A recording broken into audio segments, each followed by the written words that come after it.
Okay, you got to the tricky part, shaping the fins.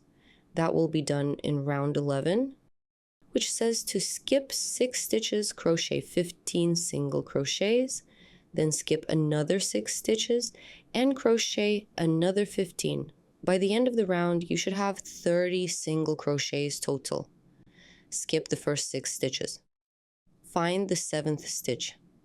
Insert your hook from front to back into that stitch, letting the fabric fold outward.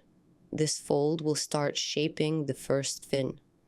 Make a single crochet into that 7th stitch.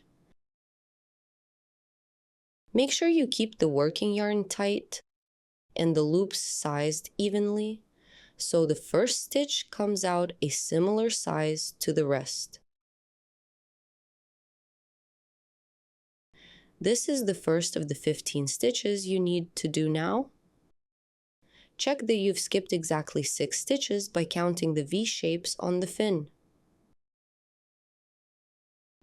Remove the stitch marker and place it under the first stitch of round 11.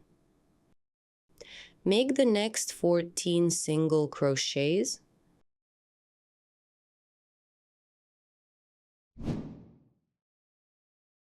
Once you have made the 15 single crochets, skip another 6 stitches. Find the following 7th stitch. Insert your hook from front to back again, letting the fabric fold to shape the second fin. Make a single crochet into that stitch.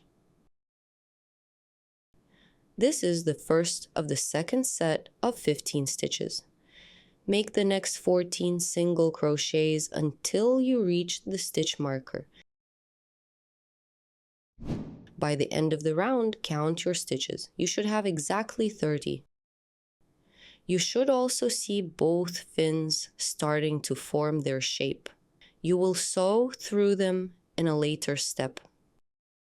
Complete rounds 12 and 13 before moving to the next step.